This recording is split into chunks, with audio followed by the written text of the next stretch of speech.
सिद्धाणं नमो आय्याणं नमो वज्रायाणं नमो लोहे सर्वसाहुनं नमः समय साराय स्वानुभूत्या च कासते चित्स्वभावाय भावाय सर्वभावान्तरचिते जिन स्वानुभूति से गिरी मम स्वानुभूति मदिगिरी श्री विमल धारा जन श्रुत आनंद अमृत से भरी समता प्रवाह बहावती रागादि विकल्प तोड़ के माँ सरस्वती प्रतिभाव वंदन दृष्टि निज में जोड़ के दृष्टि निज में जोड़ के। जिनेंद्र भगवान की स्वानुभूति से खिली और स्वानुभूति से ही पकड़ में आने योग्य ये शक्तियां हैं। आत्मा का निर्मल परिणमन, उस निर्मल परिणमन को शक्तियों में शामिल किया। ये शक्तियां कैसे पकड़ में आए, ये शक्तियां कैसे प्रकट हो, उसके लिए शक्तियों के परिचय संबंधी चर्चा चल रही है। दोपहर के प्रवचन तक, सुबह और दोपहर, उन दो प्रवचनों तक और पिछले 3 दिनों से चलती हुई चर्चा के अंतर्गत हम 40 नंबर तक की शक्ति तक चर्चा कर चुके हैं। अपना वैभव है, संपत्ति कितनी है हमारे पास में? अरे बड़े ये कुछ नहीं है। सोचो अभी अभी यहाँ से निकल करके, बाहर निकल करके यदि किसी से कहें हम, अरे साहब इनकी संपत्ति तो बहुत है, अरे नहीं पंडित जी कुछ नहीं है हमारे पास, तो क्या है? तो अंदर की चर्चा चल रही थी अभी। क्या ये हमारी संपत्ति की चर्चा नहीं है? क्या ये हमारा वैभव नहीं है? क्या इन शक्तियों की चर्चा सुनकर हमें अपने वैभव की महिमा नहीं आती है? जब भी हम अपनी संपत्ति की चर्चा करते हैं तो हमें वो बाहरी जड़ वैभव ही क्यों दिखाई देता है? ये चेतन वैभव क्यों नहीं दिखाई देता है? क्या ज्ञान दर्शन सुख वीर्य आदि जो शक्तियां हैं, जो स्वरूप संपदा है, जो अनंत गुण है, अनंत धर्म है, अनंत शक्तियां हैं, ये मेरा वैभव नहीं है क्या? ये परमानेंट वैभव, ये मुझे वैभव ही नहीं दिखाई देता है। और जो टेम्परेरी वैभव है, खेल को खजानो ताही अज्ञानी अर्थ कहे, ज्ञानी कहे अर्थ दरव दर्शाओ को। बनारसी दास जी की पंक्तियां हैं नाटक समय सार की। ये जड़ खजाने को अज्ञानी जीव कहता है ये अर्थ है, ये संपत्ति है, ये वैभव है मेरा, लेकिन ये चैतन्य के खजाना है जो अंदर में मौजूद है। ये लक्ष्य में आए, ये असली खजाना है, ये जीवंत है। जिस खजाने की हम चर्चा कर रहे हैं ये जीवंत है, ये शाश्वत है, ये परमानेंट है, ये कभी नष्ट नहीं होने वाला है, अनादि काल से है और अनंत काल तक रहने वाला है। कैसा शक्ति संपन्न तत्व हूं मैं स्वयं शक्तिमान हूं, शक्ति संपन्न हूं। अनंत गुण धर्म शक्तियां माने शक्तियों का संग्रहालय हूं मैं, गुणों का गोडाउन हूं मैं, अनंत गुणों का निधान हूं मैं। अभी रत्नों के निधान, अभी पद्मनाभ स्वामी मंदिर की बात करो, कहीं जहां यहाँ खजाने निकलते हैं ना, तो अपने वो साहब क्या खजाना है साहब, वहां तो क्या अच्छा खजाना है। अरे ये अंदर में डुबकी लगा करके देखो, ये रत्न ही रत्न मिलेंगे, ये चैतन्य रत्न मिलेंगे अंदर में, लेकिन अंदर में डुबकी लगा करके देखो तो मिलेंगे। ये उपयोग के माध्यम से ये रत्न पकड़ में आते हैं और अंतरोन्मुखी होकर के जो अपने स्वभाव में देखने का प्रयास करते हैं उन्हें ये रत्न मिलते हैं, ज्ञानियों को मिलते हैं। अनंत ज्ञानियों ने इन रत्नों को प्राप्त किया है और उन रत्नों को हमारे लिए समर्पित किया है। जग को दे दी जग की निधियां, क्यों? बेवकूफ थे। पूजन की पंक्तियां हैं, जग को दे दी जग की निधियां। क्यों दे दी उन्होंने? आप भी दे दो ना।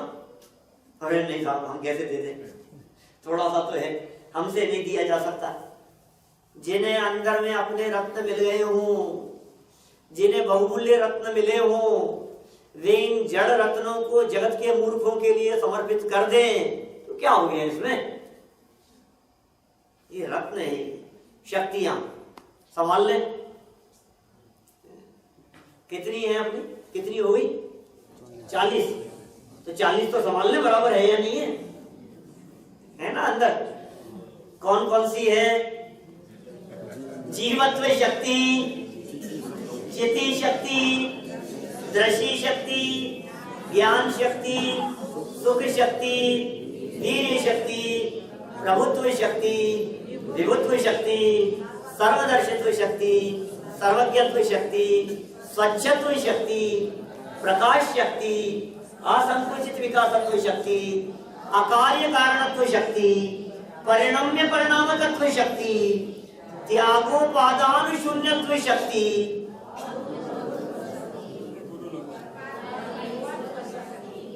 परिणाम शक्ति, अमूर्तत्व शक्ति, आकर्तृत्व शक्ति, अभोक्तृत्व शक्ति, निष्क्रियत्व शक्ति, नियत प्रदेशत्व शक्ति, स्वधर्म व्यापकत्व शक्ति, साधारण असाधारण साधारण असाधारण धर्मत्व शक्ति, अनंत धर्मत्व शक्ति, विरुद्ध धर्मत्व शक्ति, तत्व शक्ति, अतत्व शक्ति, एकत्व शक्ति, अनेकत्व शक्ति, भाव शक्ति, अभाव शक्ति, भाव अभाव शक्ति, अभाव भाव शक्ति, भाव भाव शक्ति, अभाव अभाव शक्ति, भाव शक्ति और क्रिया शक्ति।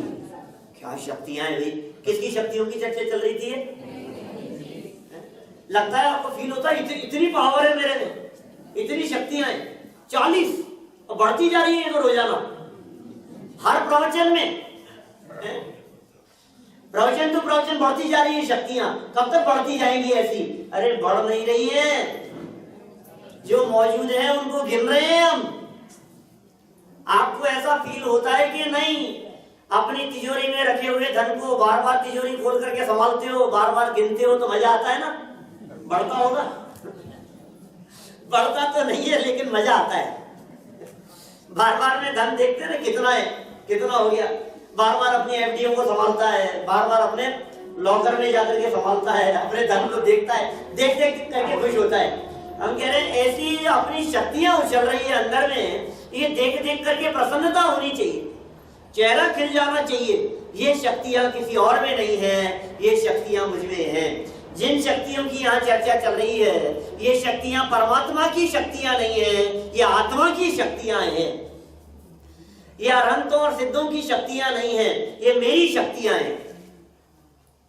सिद्धों की शक्तियां, अरे मुझ में है ये शक्तियां। कहां सिद्धों की बात करते हो आप? 40 तक की बात हो गई। कितनी प्रकार की शक्तियों से चर्चा की, गुण रूप शक्तियों की चर्चा की, ज्ञान दर्शन आदि शक्तियों की चर्चा की है। ज्ञान दर्शन सुख चिति आदि जो शक्तियां हैं, गुण रूप शक्तियों की चर्चा की। फिर प्रकरण थोड़ा सा बदला बीच में, तो आत्मा की चर्चा क्षेत्रात्मक करने लग गए, प्रदेशात्मक चर्चा करने लग गए। फिर प्रकरण थोड़ा सा बदला तो धर्म रूप शक्तियों की चर्चा करने लग गए, परस्पर विरोधी प्रतीत होने वाले धर्म युगलों की बात करने लग गए।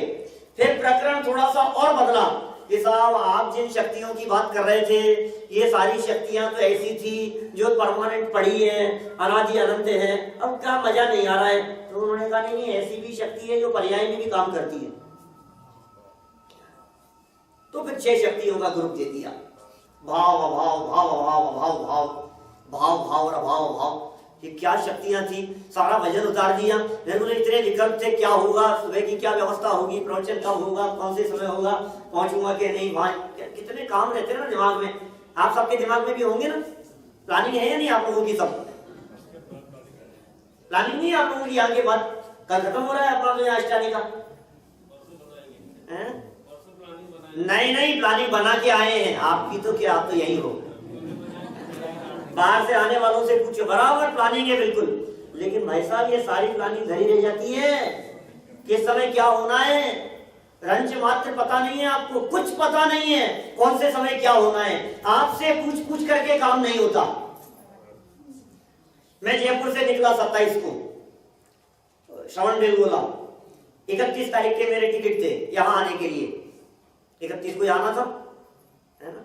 31 तारीख को श्रवण बेलगोला से बेंगलोर होते हुए मुंबई होकर के यहां आने के टिकट थे, फिक्स थे बिल्कुल। 31 तारीख बेंगलोर मुंबई टिकट है। फिर क्या हुआ भाई साहब, 31 के टिकट कैंसिल हुए, टिकट हुए 29 के, कुछ प्लानिंग नहीं। और वहां से टिकट हुए, फिर वहां से आया मुंबई, मुंबई से चले गया दमन, दमन से चले गया वापी, वापी से चला गया वहां से टैक्सी, फिर वहां से यहाँ, कुछ पता नहीं। मेरा अकेले आने का था और ये संस्कृति साथ में आ गई, साथ में नहीं आई क्या, ये अलग जगह से आ गई। हमारा यहाँ से जाने का था 4 नवंबर का, क्या भाई साहब 4 नवंबर का टिकट करा करके आए थे हम। 4 नवंबर को वापस जाना है हमारे को। नवीन भाई ने हमसे कहा कि पंडित जी कितने बजे का टिकट है, टिकट देख लो। तो हमने टिकट देखा तो टिकट 4 नवंबर का नहीं 4 दिसंबर का था। आप लोग रुक रहे हैं ना एक महीना, नहीं रुक रहे, बोलो सब खुश हो गए ना। मुझे मालूम है कौन कौन खुश हुआ है, वो तो कल पता लगेगा। आपके हाथ में ही नहीं है। 4-4 बार देखो, एजेंट को कहो, लिखाओ उसको, वो कितने मतलब क्या होना है आपको कुछ नहीं पता है, कितने बजे निकलना है कल। अरे भाई तुम काहे को टेंशन लेते हो, ये 6 शक्तियां बता रही है ना क्या होना है। तुम कितने भी विकल्प करते रहो, ऐसे नहीं ऐसे हो जाए, ऐसे नहीं ऐसे हो जाएगा तो ठीक रहेगा। तू जबरदस्ती का वजन ले रहा है अपने माथे पर। ये वस्तु की शक्तियों से पूछ तो सही कि अगले समय के परिणमन में क्या होना है।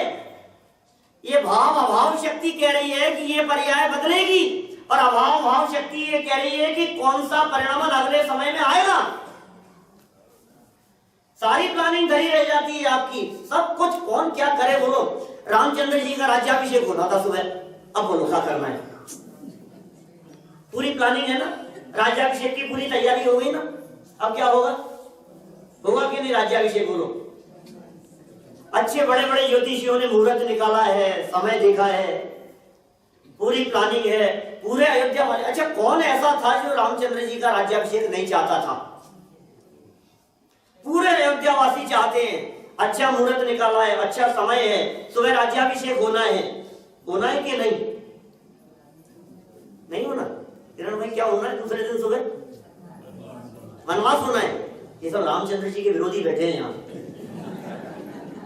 अरे हम कौन क्या करने वाले भाई, क्या करें। अगले समय की पर्याय में क्या होना है ये स्वयं किसी को नहीं पता है। इस जीवन में क्या होगा, क्या घटना घटेगी, अगले समय की पर्याय में सम्यक दर्शन प्रकट होगा कि अगले समय की पर्याय मिथ्यात्व को लेकर के उत्पन्न होगी। अंतर्मूर्तवाद में केवल ज्ञान की प्राप्ति होगी कि केवल ज्ञान की प्राप्ति करने में 1000 वर्ष लग जाएंगे। कौन करे इस बात का निर्णय, ये शक्तियां कर रही है निर्णय। ये शक्तियां इस बात का निर्णय कर रही है, इसलिए शक्तियां कह रही है कि तू निर्भर हो जा, और निर्भर होने में आनंद है। ये शक्तियों ने काम संभाल लिया, इसका मतलब मैं स्वाधीन हो गया, और स्वाधीनता का तो अभूतपूर्व सुख होता है, आनंद होता है। स्वाधीनता में जो आनंद है उस आनंद का क्या कहना, अद्भुत आनंद है वो। ये 6 शक्तियां, पर्याय की नियामक शक्तियां, और गुरुदेव तो बहुत खोल खोल करके इन शक्तियों के ऊपर व्याख्या करते थे। और ये तो क्रमबद्ध है परिणमन, वस्तु की एक एक पर्याय खचित है, कौन से समय में कौन सी पर्याय होनी है।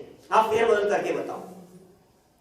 ये भाव अभावादी ये 6 शक्तियां हुई, और फिर इन 6 शक्तियों के बाद में 2 शक्तियां और, जो भाव शक्ति और क्रिया शक्ति। ये सेकंड भाव आ गई 33 और ये 39, ठीक है ना। वो 33 नंबर पर थी, मैंने बताया सुशीला बहन ने, क्योंकि वो भाव शक्ति 2 बार है ना, इसलिए 3 2 बार लगाया। तो पहला 33 नंबर पर है, 2 बार है इसलिए 3 नंबर पर है भाव शक्ति। तो दूसरी वाली कहां आएगी कि 3 था ना, तो 3 को 3 से मल्टीप्लाई करो तो 39 पर है दूसरी भाव शक्ति। सबका याद करने की अपनी अपनी स्टाइल है। देखो क्या कह रहे हैं यहां, फिर क्रिया शक्ति क्या कह रही है।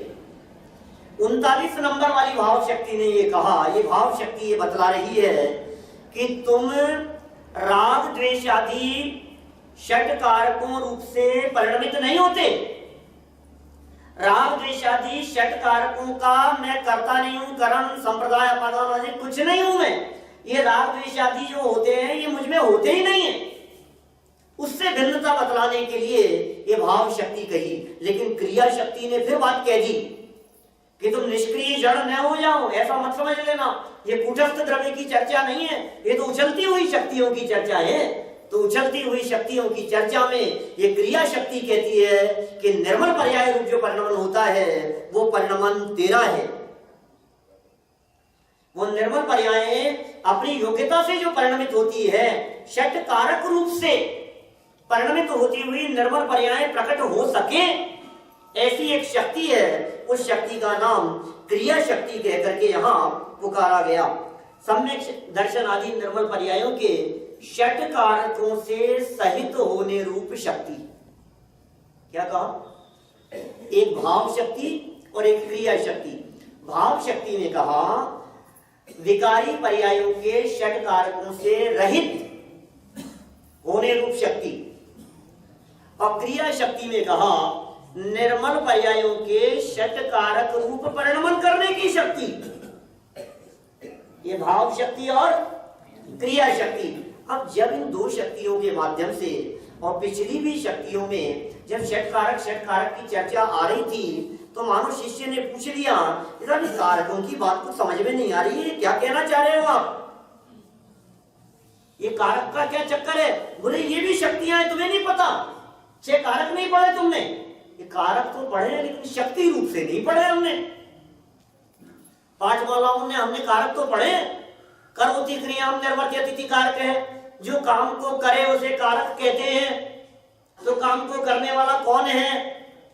अभी तो पर्याय की नियामक 6 शक्तियों की बात कही, अभी कह रहे हैं कि उसमें भी हर कार्य में कर्तापना कौन, कर्म कौन, करण कौन, संप्रदान अपादान कौन, अधिकरण कौन, बोले ये सब शक्तियां आत्मा में मौजूद है।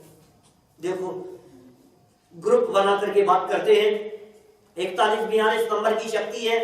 एक शक्ति को कर्म शक्ति कहकर के पुकारा और एक को कर्तृत्व शक्ति कहकर के पुकारा। ये कर्म शक्ति कौन सी है? अरे साहब कर्मों की तो बहुत शक्ति है, हम तो पहले ही कहते थे पंडित जी। क्या ये देवलाली वाले मानते नहीं थे? ये आत्मा की शक्तियों की बात करते थे। आज आप सही बात बतलाओगे, कर्म शक्ति, कर्मों की बहुत शक्ति है। कर्म चाहे तो आपको निगोद में ले जाए, कर्म चाहे तो आपको नरक में ले जाए। कर्म ही सुलाता है, कर्म ही जगाता है, कर्म ही रुलाता है। पिछले वर्ष ये गाथाएं ली थी मैंने यही इसी शिविर में, अष्टानिका में, सर्वविशुद्ध ज्ञान अधिकारी की। ध्यान है कर्म कितना पावरफुल है। कर्म सुनो सुनो सुनो, ये जो समय सार की गाथाएं है ना, कर्म करता है, कर्म सुलाता है, कर्म जगाता है, कर्म हंसाता है, कर्म ही सारी क्रियाएं करता है, कर्म ही इस जीव को नरक में ले जाता है, कर्म ही इस जीव को स्वर्ग में ले जाता है। समय सार की गाथाएं कह रहे हैं बाबू भाई। अपने सारी गाथाएं देने के बाद में क्या लिखा आचार्य कुंद स्वामी ने? ये सारी मान्यताएं सांख्य मतावलंबियों की जानना। अरे कर्म नहीं करता, ये कर्म की शक्तियों की बात नहीं है। अरे साहब मैं क्या करूं, ऐसे ही कर्म का उदय है। थोड़ा सा कुछ हो जाता है, बिगड़ जाता है, इसकी स्थिति कंट्रोल से बाहर निकलती है, धीरे-धीरे सब कर्म काम कर रहे हैं। पाप कर्म का उदय है, अंतराय कर्म का उदय है। आपको नींद आ रही है? मैं क्या करूं पंडित जी? निद्रा दर्शनावरणी कर्म का उदय है। आप सुबह नहीं आए थे आप प्रवचन में? अरे पंडित जी क्या बतलाएं, ऐसा ही अंतराय कर्म का उदय चल रहा है। तो किसी के अंतराय कर्म का उदय चलता है, किसी के आसाता के उदय की, तो कर्म बलवान दिखते हैं ना। अरे भाई ये कर्म शक्ति अलग चीज है। ये कर्म मतलब वो कर्म नहीं। ये कर्म कहकर के क्या कहना? कर्म माने कार्य। ये कार्य की बात कर रहे हैं। कार्य कर्म, कर्ता जिसे करता है, कर्ता के द्वारा जिसे प्राप्त किया जाता है उसे कर्म कहते हैं। तो कर्म बनने की शक्ति, मैं ही कर्म हूं। तो मैं कर्म हूं तो कर्ता कौन है? बोले एक शक्ति और है ना, कर्तृत्व नाम की शक्ति। ये क्या है? कर्तृत्व शक्ति, कर्तृत्व माने कर्ता। पंडित जी 21वीं अकर्तृत्व शक्ति से ना कर्तृत्व शक्ति। हाँ, वो अकर्तृत्व शक्ति है, यहाँ कर्तृत्व शक्ति है। अकर्तृत्व शक्ति के अंदर कहा कि आत्मा अकर्ता है, और कर्तृत्व शक्ति में कह रहे हैं आत्मा करता है। सब अकर्ता ही रहने दो ना, आप कितना मजा आता है अकर्ता कहने में, अकर्तापन में मजा आता है। ये कर्तृत्व शक्ति क्यों लिखी? कर्तृत्व शक्ति शायद भूल गए होंगे, वो पहले अकर्तृत्व कह करके आए हैं, अब ये यहाँ कर्तृत्व शक्ति कह रहे। हाँ भाई हाँ, पर का अकर्ता है, अपनी पर्यायों के फेर फार का अकर्ता है, लेकिन तक समय में उत्पन्न होती हुई प्रत्येक पर्याय का ये आत्मा ही करता है, हम ही करता है, कर्ता कोई दूसरा नहीं है। ये कर्तृत्व शक्ति कोई पर के कर्ता धर्तापन बतलाने के लिए थोड़ी है, ये कर्तृत्व शक्ति तो स्वाधीनता की बात बतलाने के लिए है। मैं ही मेरा कर्ता धर्ता, दादा ने लिखा ना कीर्तन में, मैं ही मेरा कर्ता धर्ता। कि क्या बात कर रहे हो आप, मेरे ऊपर किसी की नहीं चलती। ये दादा ने बहुत वर्षों पहले लिख दी थी, आप लोगों को आज फील हो रहा होगा कि दादा कहते हैं मेरे ऊपर किसी की नहीं चलती, तो वर्षों पहले लिख दी थी उन्होंने, मैं ही मेरा कर्ता धर्ता। किस पे किसकी चले साहब, अरे वो उनके कर्ता नहीं, मैं भी मेरा कर्ता धर्ता हूं, आप भी आपके कर्ता धर्ता हैं। मुझ में पर का कुछ काम नहीं, मेरी पर में नहीं चलती और पर की मेरे में नहीं चलती, किसी का किसी में कोई हस्तक्षेप नहीं चलता। ये कैसी शक्तियां हैं? ये स्वाधीनता को बतलाने के लिए। एक कर्तृत्व शक्ति कह दी, माने निर्मल परिणामों को करने की शक्ति, ये कर्तृत्व शक्ति। ये शक्ति किसके पास में है? कौन करेगा?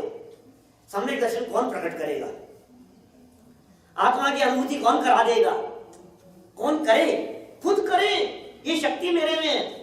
अरे नहीं नहीं, लोग ऐसा कहते हैं ना, हम तो बहुत कमजोर हैं साहब, हमसे तो नहीं हो सकता, बहुत मुश्किल काम है, आसान नहीं है पंडित जी सम्यक दर्शन की प्राप्ति करना, हमसे तो नहीं हो सकता, हमने बहुत कोशिश कर ली। कि तू ही करता है, कोई दूसरा नहीं करेगा, परमात्मा नहीं करेंगे।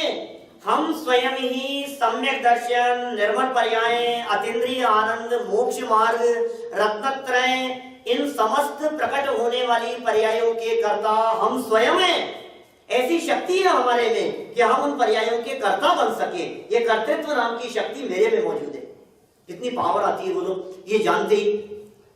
लोग मिलते हैं, पंडित जी उपाय बतलाओ ना सम्यक दर्शन का, आत्मा की अनुभूति का उपाय बतलाओ। सब जगह सारे मुमुक्षु मंडलों में, यहाँ की बात नहीं है, पूरे देश में, पूरे दुनिया में मुमुक्षु मंडलों के अंदर एक क्वेश्चन ऐसा है जो परमानेंट क्वेश्चन है। कौन सा? चेतन भाई महसूस करते होंगे, आत्मा की अनुभूति कैसे होगी ये बताओ। उन्हें ऐसे लगता है कि 5 मिनट में पंडित जी के साथ बैठेंगे तो आत्मा की अनुभूति करा देंगे। ये कर्तृत्व शक्ति कह रही है, ये सम्यक दर्शन तुम्हारे को तुम्हारे द्वारा ही किया जाना है, तुम ही उसके कर्ता हो। और कहां से होगा? ये सम्यक दर्शन मेरा कर्म है और मैं सम्यक दर्शन आदि निर्मल पर्यायों का करता हूं। इस तरह से ये कर्ता कर्म का अनन्यपना इन दो शक्तियों के माध्यम से बतलाया गया।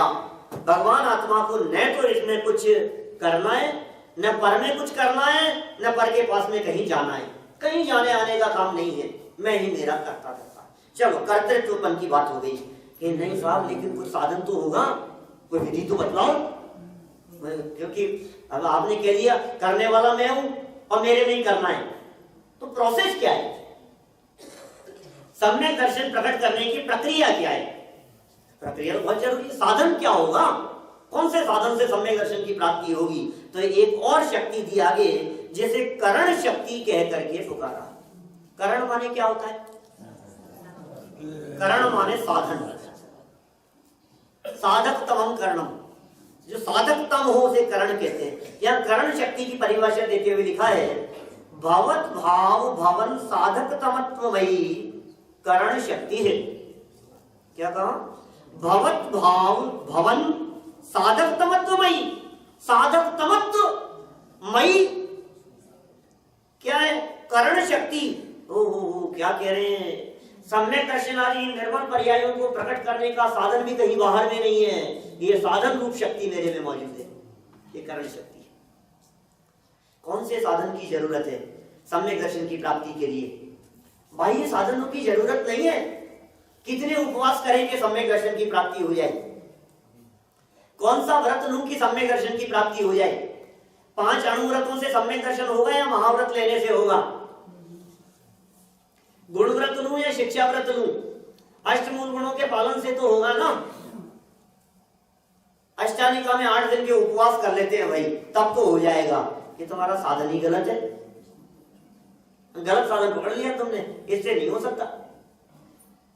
साहब ये साधन गलत कैसे हो सकता है? ये आखिर साधन तो है ही ना, कि नहीं है ये साधन।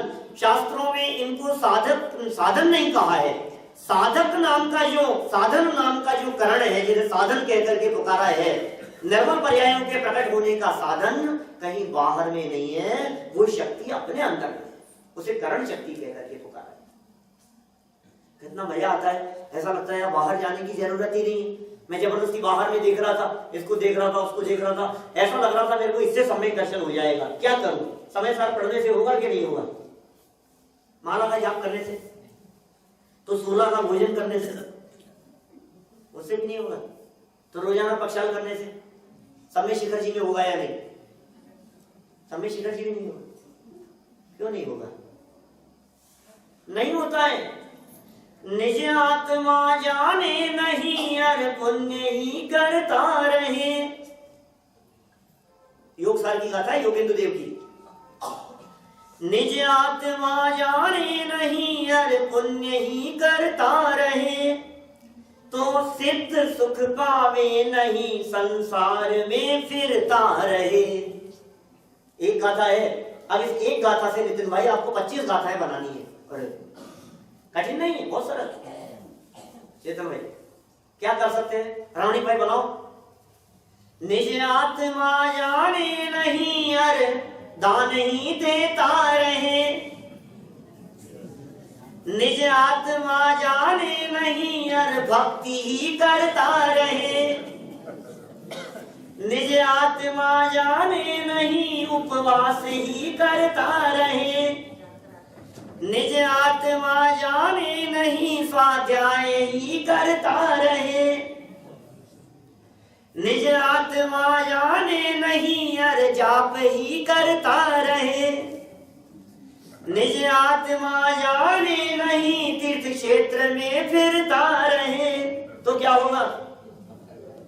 तो सिद्ध सुख पावे नहीं, संसार में फिरता रहे। ये सब गलत साधन पकड़ लिए। ये गलत साधन है सारे। जिस जिस जगह पर आपको ऐसे लगता है ऐसा करने से सम्यक दर्शन हो जाएगा, ऐसा करने से सम्यक दर्शन हो जाएगा, अरे अपने में मौजूद एक करण शक्ति के बारे में विचार करो। सम्यक दर्शन और निर्मल पर्यायों के प्रकट होने का साधन अंदर में मौजूद है, ऐसी एक शक्ति अंदर में मौजूद है। उस शक्ति को करण शक्ति कहकर के पुकारा गया है जबरदस्त शक्ति। अब कहां जाना है? कहां चले बोलो? किसका प्रवचन रखिए सुबह जिससे सम्यक दर्शन हो जाए? पहले किसका रखना है? चेतन भाई का रखना है कि मेरा रखना है? किससे होगा? अरे क्या बात कर रहे हो? अच्छा, गुरुदेव के प्रवचन सुनने से तो हो जाएगा सम्यक दर्शन। निज आत्मा जाने नहीं, गुरुदेव को सुनता रहे। घबराना नहीं भाई, अन्यथा अर्थ ग्रहण मत करना। निज आत्मा जाने नहीं, दिव्य ध्वनि ही सुनता रहे। कुछ नहीं होगा, कुछ नहीं होगा। आत्मा को जानने का काम तो आत्मा को जानने से होगा। क्या आत्मा की अनुभूति तो आत्मा की अनुभूति से होगी भाई। दुनिया का कोई काम कर लो आप, उससे आत्मा की अनुभूति नहीं होगी। आत्मा अनुभूति का उपाय, उसका कारण, उसका करण, उसका साधन एक शक्ति है। उस शक्ति का नाम करण शक्ति। करण मतलब साधन, साधन। और ये साधन कहकर के कहना चाह रहे हैं तेरी निर्मल पर्यायों को प्रकट होने का साधन तुझ में ही है, ये करण शक्ति।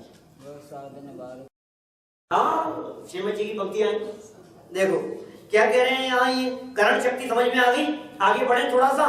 2 शक्तियों का ग्रुप है आगे, संप्रदान शक्ति और अपादान शक्ति। ये क्या शक्तियां हैं? संप्रदान और अपादान, दो शक्तियां। संप्रदान किसे कहते हैं? संप्रदान क्या होता है? कारक है ना संप्रदान। संप्रदान में क्या चीज लेना? के लिए, किसके लिए? जिसके लिए काम हो उसे संप्रदान कहते हैं। जिसके लिए, तो किसके लिए हो रही है ये सारी? ये निर्मल पर्यायों की प्रकटता किसके लिए? स्वयं के लिए, किसी और के लिए नहीं है। आपका सम्यक दर्शन आपके लिए, आपकी आत्मानुभूति आपके लिए, अरहंतों का केवल ज्ञान अरहंतों के लिए। इसलिए देखो आप, अरहंत और सिद्ध परमात्मा की परमात्मा अवस्था भी मेरे किसी काम की नहीं है। वो उनके लिए, ये मेरे लिए। संप्रदान शक्ति ये कह रही है अपना काम अपने लिए, अपनी शक्तियां अपने लिए, अपनी शक्तियों का निर्मल परिणाम अपने लिए, उनका उपयोग अपने लिए, किसी और के लिए नहीं। कि बहुत स्वार्थी हो गए हो, स्वार्थी की क्या बात है, सब अपने अपने लिए है। संप्रदान शक्ति किस में से? वो अपादान है। संप्रदान के लिए और अपादान में से, ऐसा बोलते हैं ना, ने बचपन में याद किए होंगे कभी। कर्ता ने, मतलब जहां लगता है ने, राम ने ऐसा किया तो कर्ता कौन है? कि राम। राम ने, कर्ता जो होगा वहां ने। कर्म को, कर्म शब्द के लिए को, कर्ता ने कर्म को, करण से, माने करण के द्वारा। संप्रदान के लिए, अपादान में से। तो संप्रदान के लिए, जहां के लिए की चर्चा होगी वो संप्रदान है, और जिस में से बात होगी वो अपादान है। निर्मल पर्यायों की प्रकटता की चर्चा चल रही है। शक्तियों की सारी चर्चा का उद्देश्य तो निर्मल पर्यायों की प्रकटता है, और तो कोई उद्देश्य है ही नहीं हमारा। एकमात्र उद्देश्य है कि येन केन प्रकारेण ये शक्तियां जीवन में प्रकट हो जाए, ये निर्मल पर्यायों रूप से शक्तियां उछलने लगे, ये हमारा उद्देश्य है। तो किसके लिए? स्वयं के लिए। ये किसमें से आएगी ये शक्तियां? समय सार में से। समय सार में से नहीं, समय सार परिशिष्ट में से। किस में से ले रहे हो आप शक्तियां? पंडित शक्तियां किस में से ले रहे हो आप? शक्तियां किस में से लेंगे? समय सार परिशिष्ट से। अरे तुम परिशिष्ट से पढ़े हो आज तक, और परिशिष्ट में शक्तियां देखी है, इसलिए शक्तियां प्रकट नहीं हुई। शक्तियां कहां मिलेगी रजनी भाई? कहां मिलेगी शक्तियां? शिविर में। लो एक शब्द और जोड़ दो ना साथ में, मोना शिविर में। मुमुक्षु ऑफ नॉर्थ अमेरिका वालों द्वारा लगाए गए शिविर में मिलेगी शक्तियां। यहां मिलेगी कि अपने स्वरूप में मिलेगी? किस में से? अपने में से। क्या? अपने में से और अपने लिए। ये संप्रदान शक्ति और अपादान शक्ति के संदर्भ में बात कह रहे हैं। इसका मतलब आत्मा ही आत्मा को आत्मा की शक्तियां देने वाला है, और आत्मा ही आत्मा की शक्तियां प्राप्त करने वाला है। देने वाला भी मैं और लेने वाला भी मैं। कौन किसको दे? यहां देने वाले और लेने वाले दो व्यक्तियों की चर्चा नहीं है। मैं ही देने वाला और मैं ही लेने वाला, ये दोनों शक्तियां मेरे में है। मैं अपने आप को दे सकूं ऐसी शक्ति भी है, और मैं अपनी शक्तियों को स्वयं ही ले सकूं ऐसी शक्ति भी मेरे में है। कैसी शक्तियां हैं? अब किसी दूसरे की जरूरत कहां है बताओ? एक योगी असन बनावे, आप बनावे आप ही खावे, खावत ना ही अगावे। एक योगी असन बनावे, पुराने भजन है। खुद ही बनाता है, खुद ही, जरूरत ही नहीं है किसी की। ये वो होती है ना एकाभिनय जैसे, अकेला व्यक्ति मोनो एक्टिंग करता है, खड़ा होता है और खुद ही अलग अलग रोल करता है, अलग अलग पार्ट करता है। तो मैं ही करता और मैं ही कर्म, मैं ही करण, मैं ही संप्रदान, मैं ही अपादान। कि हाँ भाई जरूरत क्या है किसी और की? कौन किसको देगा? ज्ञान और आनंद प्रकट करने के लिए पर से कुछ नहीं लेना है और पर को कुछ नहीं देना है। देने लेने का काम नहीं है। देखो भाई, देखो जिनके रिलेशन बहुत क्लोज होते हैं ना, वो भी आपस में इस प्रकार की बातें करते हैं। भाई देखो अपने देने लेने का कोई वैसा, ये देने लेने का व्यवहार परायों के साथ में होता है। अब अपने तो इतने क्लोज रिलेशन में क्या देने लेने की बात करें अपन आपस में। नवीन भाई कभी दिया आपने गिफ्ट सुशीला बहन को? आज भोजन करते समय कह रहे थे मैंने कुछ नहीं दिया, कभी इसको जो जरूरत हो ले आए क्या? तो ये देने लेने का काम नहीं। कौन किसको देवे भाई, किसको देवे?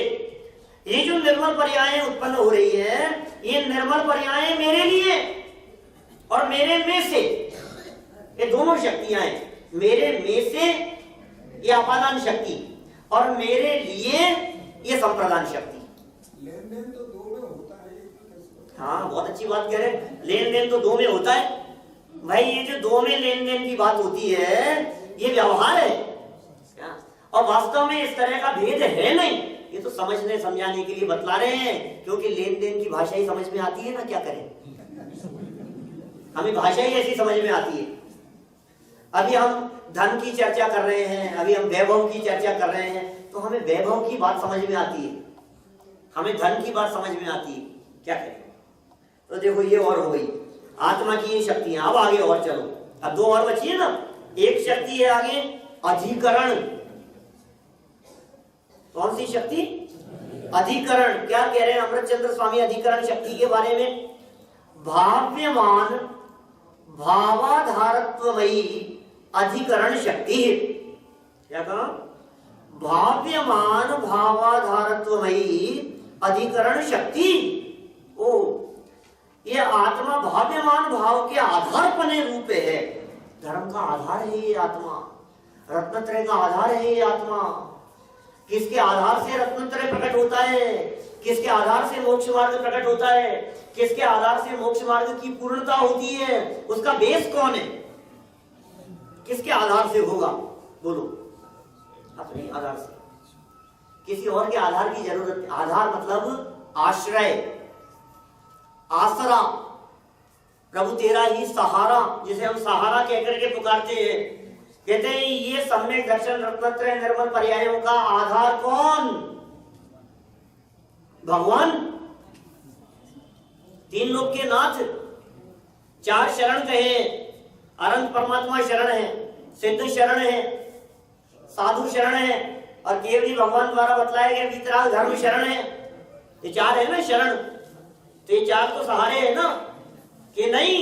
निश्चय शरण आपको आप और व्यवहारे परमेष्ठी जाप। निश्चय शरण आपको आप, व्यवहारे परमेष्ठी जाप। पंच परमेष्ठियों का जाप, पंच परमेष्ठियों की शरण व्यवहार से शरण है, निश्चय से शरण तो अपनी आत्मा की शरण है। वे अपना आधार मैं हूं। किसी दूसरे आधार की बात करें, अच्छा किसके आधार से रहते हैं आप? शरीर के आधार से, लोकाकाश के आधार से। ऐसी चर्चाएं भी उठाई जाती है, साहब क्या बात कर रहे हो आप, जगत के सारे पदार्थ, सारे द्रव्य लोकाकाश के आधार से रहते हैं।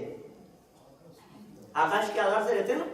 आकाशस्य अवगाह, आकाश का गुण है ऐसा अवगाहना नाम का, लोकाकाश के आधार से रहते हैं सब। हम किसके आधार से?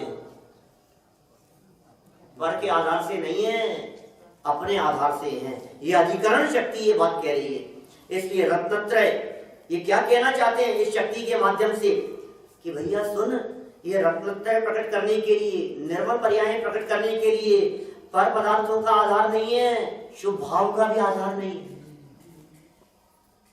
विकल्प का भी आधार नहीं है।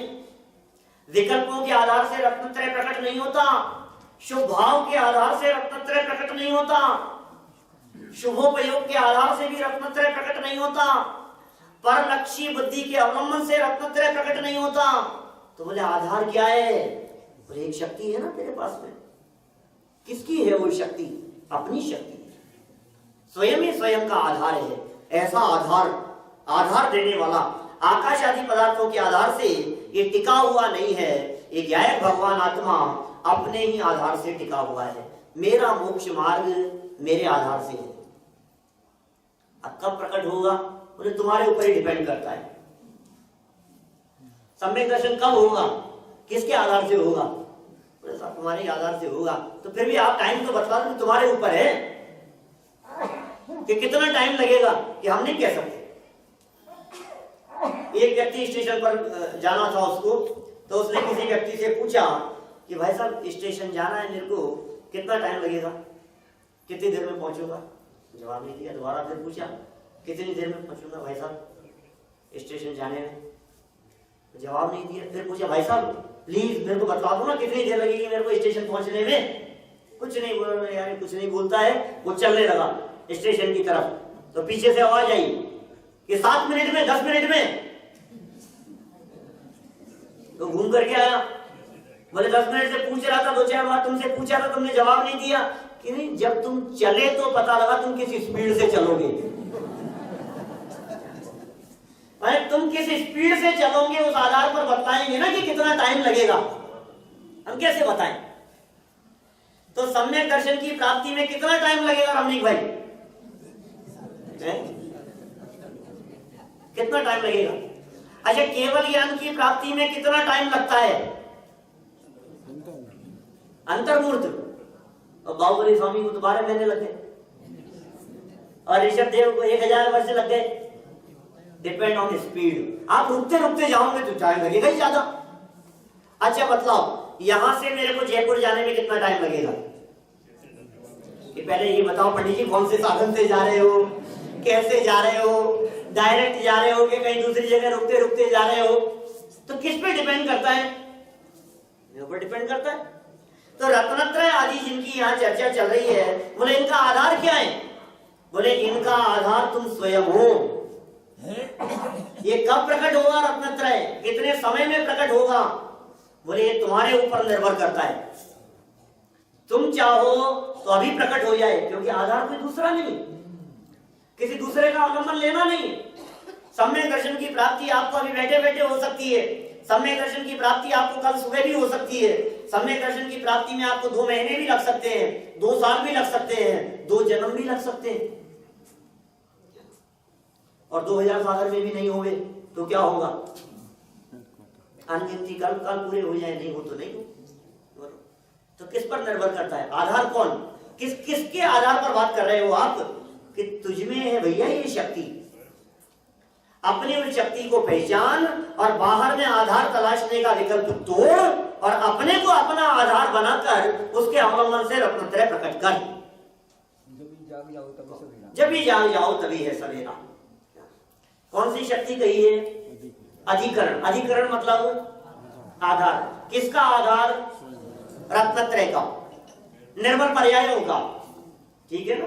अतिद्रिय आनंद प्रकट करने का आधार कौन? अधिकरण शक्ति। कौन, किसकी है ये शक्ति? बोले आत्मा की। आधार कौन है? आत्मा ही आधार है। ठीक है, 46 हो गई। आगे बढ़े, 47 नंबर शक्ति, 47 नंबर। अब तो घातीय कर्मों का अभाव हो जाएगा। घातीय कर्म की 47 कर्म प्रकृतियों का अभाव करने के लिए 47वीं शक्ति। कौन सी शक्ति है? क्या नाम है इस शक्ति का? संबंध शक्ति। संबंध शक्ति। संबंध क्या? संबंध आज छूट गया इसमें, आज छूट गया ना। संबंध है, हमने सुना कोई संबंध नहीं है किसी का किसी से। ये संबंध बना रहे हैं ये। हाँ भाई हाँ, ये संबंध शक्ति है। 6 कारकों में इसका नाम नहीं है, 6 कारकों में संबंध नहीं है, ये 6 कारक के बाहर है। ठीक है ना? जगत में जब व्यवहार कारकों की चर्चा करते हैं जगत जन, तो विभक्तियां 7 कहते हैं, और 7 विभक्तियों में एक संबंध को भी विभक्ति के रूप में जोड़ा जाता है। जैन दर्शन ये कहता है क्योंकि एक द्रव्य का दूसरे द्रव्य के साथ में किसी भी प्रकार का कोई संबंध नहीं है, इसलिए हम संबंध को विभक्ति के रूप में भी स्वीकार नहीं करते। हम नहीं मानते, कारक में उसको शामिल नहीं किया, क्योंकि काम के होने में इस संबंध का कुछ योगदान नहीं है। भाई जिससे काम हो वो कारक, जिसका काम में योगदान हो वो कारक। अरे संबंध का काम में कोई योगदान नहीं है, रिलेशन बतलाया है। तो अभी शक्ति क्या कहना चाह रहे हैं, लेकिन यहां अरे इसको संबंधों में बड़ा मजा आता है किसी अनजान व्यक्ति के साथ में बैठता है तो चर्चा करते हुए संबंध तलाशने की कोशिश करता है कि इनसे हमारा क्या रिलेशन निकलता है, कहां से कहां संबंध घुमाएगा, इधर उधर से बात करेगा। तो ये कह रहे हैं संबंध नाम की एक शक्ति है, लेकिन पर से संबंध नहीं बतला रहे हैं। यहाँ कह रहे हैं स्वभाव मात्र स्व स्वामित्वमयी संबंध शक्ति। स्वभाव मात्र की चर्चा और स्वस्वामी संबंध, मेरा मुझसे ही संबंध है, नास्ति सर्वोपि संबंध है, पर के साथ में संबंध नहीं है, मेरा संबंध मेरे साथ में ही है। ऐसे पर के संबंधों का निषेध करने वाली और अपने से ही अपना संबंध बतलाने वाली ये संबंध नाम की शक्ति है। सुंदर शक्ति है ना, अपने से अपना संबंध बतला रही है, पर के साथ में किसी तरह का कोई संबंध नहीं है, जिससे हमारा कोई संबंध ही नहीं है तो उनकी तरफ देखने की जरूरत भी नहीं है। तो इस तरह से ये स्वस्वामी संबंध की बात यहाँ इस संबंध शक्ति के माध्यम से बतलाई गई। माने ये संबंध शक्ति पर से संबंध बतलाने के लिए नहीं है, अपितु यह बतलाने के लिए है कि पर से तेरा कोई संबंध नहीं है, तेरा संबंध तेरे साथ में ही है, मेरा संबंध मेरे साथ में है। इस तरह से इन 47 शक्तियों की चर्चा अपनी यहाँ हुई है और इन 47 शक्तियों के माध्यम से ज्ञायक भगवान आत्मा से अपना परिचय कराया गया है। 47 से कराया है कितनी? अनंत। तो 47 पे क्यों रोक दिया इन्होंने? और चलने दो ना, अभी तो थोड़ा सा अच्छा लग रहा है, मजा आ रहा है कि नहीं बताओ? मजा आ रहा है ना किशोर भाई? मजा आ रहा है? अच्छा, मजा यदि आ रहा है तो फिर 47 पे क्यों रोक दिया? अमृत चंद्रा, तुम्हें तो मजा आ रहा है, अमृत चंद्राचार्य को मजा नहीं आ रहा था। क्या बात कर रहे हो? हमें इतना मजा आ रहा है, उनको मजा नहीं आ रहा था। कह रहे तुम्हें तो सुनने का मजा आ रहा है, उनका तो मजा छूट रहा था लिखने में। इसलिए अमृत चंद्राचार्य को जब तक विकल्प चला तब तक उन्होंने इन शक्तियों का वर्णन किया, और जब विकल्प टूट गया तो उनका उपयोग अपने स्वभाव में लीन हो गया, और जब उपयोग अंदर में लीन हो गया और शक्तियों को लिखने का विकल्प टूट गया तो 47 पर आकर के विराम हो गया। तो इन 47 शक्तियों को जानने से शक्तियां प्रकट होगी कि नहीं होगी? बोलो, जानने से प्रकट होगी या नहीं होगी? नहीं होगी।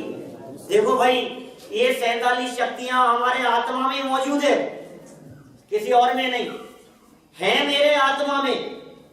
तो इन 47 शक्तियों का लक्ष्य करने से, इनको जानने से, इनके नाम याद करने से, इनको पढ़ने से तो ये शक्तियां प्रकट होंगी ना। अच्छा, 4 दिन से अपनी चर्चा चल रही है यहाँ। 4 क्यों? 7 दिन से चल रही है। ये 7 दिन से जो शक्तियों की चर्चा चल रही है अभी प्रकट नहीं होगी तो फिर कितने दिन लगेंगे? शक्तियों की चर्चा से शक्तियां प्रकट नहीं होगी, शक्तियों के लक्ष्य से शक्तियां प्रकट नहीं होगी। घबराना मत, क्योंकि शक्तियां तो अनंत हैं, शक्तियां तो भेद रूप है। शक्तियों के अवलंबन से नहीं, शक्तिमान के अवलंबन से शक्तियां प्रकट होगी। भेद रूप शक्तियां हैं। जब भेद दिखते हैं तब तक आनंद नहीं होता, जब भेद दिखना बंद हो जाता है तो अभेद अखंड आत्मा की अनुभूति हुआ करती है। माने आत्मा की अनुभूति का उपाय, इन शक्तियों को अपने जीवन में प्रकट करने का उपाय, शक्तियों के विकल्प से दृष्टि हटाकर इन शक्तियों को अपने आप में फील करना है, अनुभव करना है। भेद रूप नहीं, ये जीवत्व, ये चिति, ये ऐसी, ये ऐसी, ये ऐसी। अरे ये सारी प्रक्रिया तो समझते समय होती है। गाड़ी खरीदते समय दुनिया भर की एक विकल्प करना, उसके फीचर्स देखना और सब कुछ करना, लेकिन फिर क्या करना? अब मत उलझना उसमें। चलाते समय उलझेगा तो एक्सीडेंट हो जाएगा। आनंद लेने का काम है। हमने सारे फीचर्स देख लिए, किसके? अपनी आत्मा के। ये अलग अलग फीचर्स हमने देखे हैं अपने ज्ञायक भगवान आत्मा के। इन शक्तियों को देखकर, इन सारे वैभव को देखकर हमें उस ज्ञायक भगवान आत्मा की महिमा आवे, जिसमें ऐसी 2, 4, 4, 7, 47 नहीं, अनंत शक्तियां मौजूद है। ऐसा अभेद अखंड अनंत गुणों का संग्रहालय, अनंत शक्तियों का संग्रहालय, गुणों का गोडाउन, ये भगवान आत्मा इस देह देवालय में विराजमान है।